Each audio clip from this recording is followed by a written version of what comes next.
friends, welcome to Madras Samayal. இன்னைக்கு நம்ம மெட்ராஸ் சமையல்ல காராமணி வச்சு சூப்பரான கார குழம்பு பண்ண போறோம். இத வந்து நம்ம செஞ்சு முடிக்கிறதுக்கு முன்னாடியே வீடே அவ்வளவு கமகமன் வாசனையா இருக்கும்.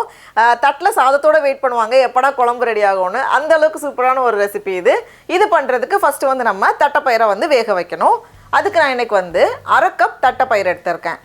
அதை வந்து ஒரு குக்கர்ல மாத்திட்டு மிதமான தீயில வச்சு நம்ம வந்து லைட்டா ரோஸ்ட் பண்ணனும். இந்த மாதிரி வறுத்து சேக்கும்போது நல்லா வாசனையா இருக்கும்.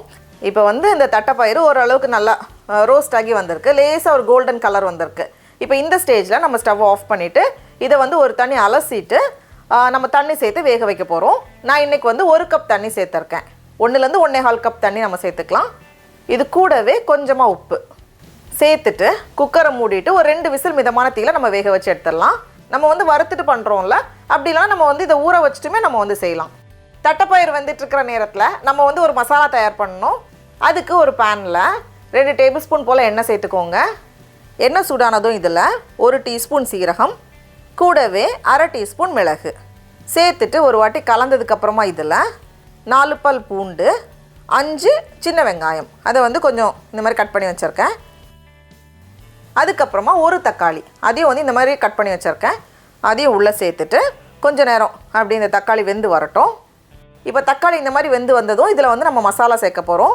மசாலாக்கு கொஞ்சமாக மஞ்சள் தூள் சேர்த்துக்கோங்க. கூடவே 1/2 டேபிள்ஸ்பூன் அளவுக்கு மல்லித்தூள், அப்புறமா 1/2 டீஸ்பூன் மிளகாய்த்தூள், இல்லை நம்ம காரத்துக்கு ஏற்ப மிளகாய்த்தூள் அட்ஜஸ்ட் பண்ணிக்கலாம். அப்புறமா 1/4 கப் துருவின தேங்காய் எல்லாத்தையும் சேர்த்துட்டு நம்ம மறுபடியும் ஒரு வாட்டி நல்லா கலந்து வச்சிடலாம். நம்ம வந்து மல்லித்தூள் மிளகாய்த்தூள் சேர்த்ததுக்கு பதிலாக 2 டேபிள்ஸ்பூன் குழம்பு பொடியும் நம்ம வந்து சேர்த்துக்கலாம். அதுவுமே டேஸ்ட் ரொம்ப நல்லாயிருக்கும். இப்போ இந்த மாதிரி கலந்ததுக்கு அப்புறமா நம்ம ஸ்டவ் ஆஃப் பண்ணிவிட்டு இது ஆறுனதுக்கு அப்புறமா இது ஒரு மிக்ஸி ஜாரில் மாற்றிக்கோங்க. கூடவே 1 கப் போல் தண்ணி சேர்த்து நல்லா அரைச்சி இந்த மாதிரி எடுத்துகிட்டு வந்திருக்கேன். இந்த மசாலா அவ்வளோ நல்லா வாசனையாக இருக்கும். இப்போது குழம்பு பண்ணுறதுக்கு ஒரு பேனில் 4 டேபிள்ஸ்பூன் போல் எண்ணெய் சேர்த்துக்கோங்க. எண்ணெய் சூடானதும் இதில் தாளிக்கிறதுக்கு கொஞ்சமாக கடுகு, கூடவே ஒரு 10 போல் வெந்தயம், அப்புறமா ஒரு காஞ்ச மிளகாய், கூடவே நான் வந்து கொஞ்சம் கட்டி பெருங்காயத்தை இந்த மாதிரி இடித்து வச்சுருக்கேன். அப்படிலாம் நம்ம வந்து பெருங்காயத்தூளாகவும் நம்ம சேர்த்துக்கலாம். அதுக்கப்புறமா ஒரு 6லேருந்து 7 பல் போல் பூண்டு சேர்த்துக்கோங்க. கூடவே ஒரு 10 சின்ன வெங்காயம், கடைசியாக கொஞ்சம் கருவேப்பிலை இலை எல்லாத்தையும் சேர்த்துட்டு ஒரு வாட்டி நல்லா கலந்ததுக்கப்புறமா இதில் வந்து நம்ம கொஞ்சம் காய் சேர்க்க போகிறோம். நான் இன்றைக்கி வந்து 2 கத்திரிக்காயும் 1 உருளைக்கிழங்கும் எடுத்திருக்கேன்.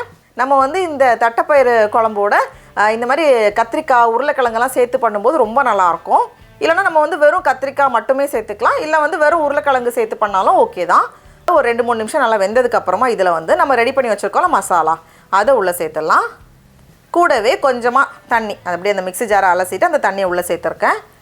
அதுக்கப்புறமா இது கூட நம்ம வந்து புளி தண்ணி சேர்க்கணும். நம்ம வந்து ஃபஸ்ட்டே ஒரு நெல்லிக்காய் சைஸ் புளியை 1 கப் தண்ணியில் நல்லா ஊற வச்சுருந்தேன். அதை வந்து புளிஞ்சிட்டு அந்த ஜூஸை மட்டும் ஃபஸ்ட்டு எடுத்து ரெடியாக வச்சுக்கோங்க. இதை வந்து நம்ம அப்படியே உள்ளே சேர்த்துடலாம். கடைசியாக தேவையான அளவு உப்பு எல்லாத்தையும் சேர்த்துட்டு நம்ம வந்து மூடி வச்சு வேக வச்சிடலாம். அது கொஞ்ச நேரம் நல்லா அப்படியே வெந்து வரட்டும். இப்போ நம்ம வேக வச்சிருந்த தட்டப்பயிரும் வந்து ரெடியாக இருக்குது. அதை வந்து நம்ம ஓப்பன் பண்ணி பார்க்குறப்ப பாருங்கள் நல்லா சாஃப்டாக கரெக்டாக வெந்து வந்திருக்கு. இப்போ இந்த ஸ்டேஜில் நம்ம வேக வச்சு வச்சுருக்கோம்ல தட்டப்பயிறு, அதை வந்து உள்ளே சேர்த்துடலாம். நம்ம வந்து தண்ணி எப்போவுமே அட்ஜஸ்ட் பண்ணிக்கலாம். நமக்கு எந்த கன்சிஸ்டன்சி வேணுமோ அதுக்கேற்ற மாதிரி நம்ம வந்து ரெடி பண்ணிக்கலாம். எல்லாத்தையும் சேர்த்துட்டு இது வந்து ஒரு 7-8 நிமிஷம் போல் நல்லா வெந்து வரட்டும்.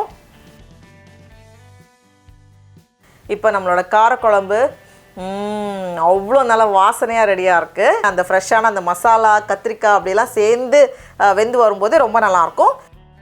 அந்த கத்திரிக்காய், காராமணி, உருளைக்கிழங்கு எல்லாம் சேர்த்து நம்ம வந்து அந்த சாதத்தோட பிசைஞ்சு சாப்பிடும்போது வேறு எக்ஸ்ட்ரா காயே நமக்கு தேவையில்லை. ஏன்னா எல்லாமே நமக்கு இங்கேவே இருக்குது.